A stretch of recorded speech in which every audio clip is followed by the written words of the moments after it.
نحمده ونصلي ونسلم على رسوله الكريم اما بعد فاعوذ باللہ من الشیطان الرجیم بسم اللہ الرحمن الرحیم۔ آج کی ہماری گفتگو سجدہ سہو کے موضوع پر ہے کہ کون سے عمل کو چھوڑنے سے اور کون سی چیزیں بڑھانے سے سجدہ سہو واجب ہو جاتا ہے۔ یاد رکھ لیجئے، سجدہ سہو کہتے ہیں جب نماز میں کوئی غلطی ہو جائے، اس غلطی کے ازالہ واجب چھوٹ جائے یا فرض میں تاخیر ہو جائے، پھر ایسی صورتوں میں سجدہ سہو واجب ہوتا ہے۔ پہلی جو فرض کی 2 رکعتیں ہیں ان میں سورہ فاتحہ اور سورت کا ملانا لازم ہے۔ اب اگر کسی نے سورہ فاتحہ پڑھی اور ساتھ میں سورت نہ ملائی تو ایسی صورت میں سجدہ سہو واجب آئے گا۔ اسی طرح اگر کسی شخص نے سورہ فاتحہ نہ پڑھی اور پہلے سورت پڑھ لی، پھر بعد میں یاد آیا کہ سورہ فاتحہ تو نہیں پڑھی، اب وہ سورہ فاتحہ پڑھے، پھر سورت ملائے اور آخر میں جا کر سجدہ سہو کر لے۔ اسی طرح بلند آواز میں جو قرأت کرنی ہے، جیسے مغرب کی نماز ہے، عشاء کی نماز ہے، فجر کی نماز ہے، ان نمازوں میں بلند آواز سے قرأت کی جاتی ہے۔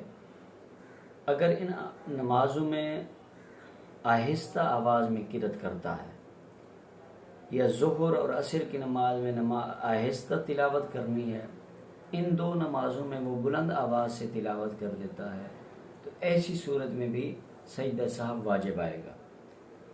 اسی طرح 2 سجدے ہیں، ایک سجدہ مطلقاً سجدہ واجب ہے، فرض ہے، اور 2 سجدے دوسرا سجدہ کرنا یہ واجب ہے۔ مطلقاً سجدہ فرض ہے، 2 سجدے کرنا یہ واجب ہے۔ کسی نے ایک سجدہ کیا ایک نہ کیا، ایسی صورت میں بھی سجدہ سہو واجب آئے گا۔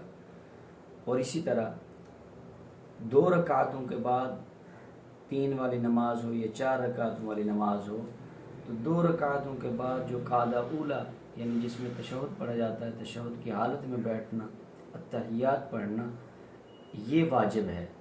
اگر کسی شخص نے دوسری رکعت کا سجدہ کر کے کھڑا ہو گیا قیام کی حالت میں، اور یہ جو تشہد تھا بیٹھنا یہ رہ گیا، تو ایسی صورت میں بھی سجدہ سہو واجب آئے گا۔ اچھا، اس میں یاد رکھ لیجئے، اگر کسی سجدہ 2 رکعتیں سجدہ کر کے اٹھنے لگا، ابھی سجدے کے قریب ہو اور بیٹھ جائے تو سجدہ سہو واجب نہیں آئے گا۔ اگر قیام کے قریب ہو جائے تو پھر سجدہ سہو واجب ہوگا۔ اسی طرح قیام کی حالت میں کھڑے کھڑے تلاوت کے بغیر، تلاوت نہیں کی، التحیات پڑھ دی، ایسی صورت میں بھی سجدہ سہو واجب آئے گا۔ اور اسی طرح دوسری رکعت میں تشہد کے بعد، عبدہ و رسولہ کے بعد جیسے عموماً کھڑے ہو جاتے ہیں، اگر ایسا نہ کیا، درود شریف پڑھنے لگا یا کسی بھی حوالے سے بیٹھا رہا بھول کر، جیسے بھی، اور درود شریف پڑھ لیا یا دعا پڑھ لی، ایسی صورت میں اب چونکہ تیسری رکعت کی جو فرض تھا اس میں تاخیر ہوئی، ایسی صورت میں پھر اس پر بھی سجدہ سہو واجب آئے گا، اس لیے اس میں فرض میں تاخیر کر دی۔ تو یہ صورتیں ہیں سجدہ سہو واجب ہونے کی، کہ اگر یہ صورتیں پیش آ جائیں تو پھر ایسی صورت میں سجدہ سہو واجب ہو جاتا ہے۔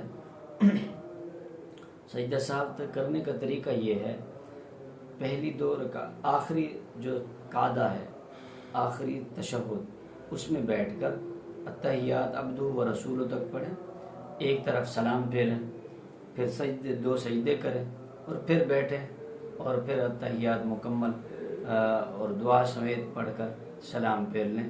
اس میں جتنی بھی کوئی واجب چھوٹا ہو تو چاہے 2 بار چھوٹے، 3 بار چھوٹے، تو ایک ہی سجدہ سہو واجب آئے گا، اور اس سے ہماری نماز مکمل ہوگی اور اسی طرح فرض میں تاخیر ہو جائے تو بھی ہماری نماز سجدہ سہو کرنے سے مکمل ہو جاتی ہے۔ یاد رکھ لیں، سجدہ سہو نماز کے اندر فرض اگر چھوٹ جائے تو پھر نماز ضائع ہو جاتی ہے، اور اگر فرض میں تاخیر ہو تو سجدہ سہو واجب ہے، اور اسی طرح واجب چھوٹنے پر سجدہ سہو واجب ہو جاتا ہے۔ رب ذوالجلال سے دعا گو ہوں اللہ پاک صحیح معنوں میں ہمیں نماز کی توفیق رفیق نصیب فرمائے۔ وما علیہ الا البلاغ المبین۔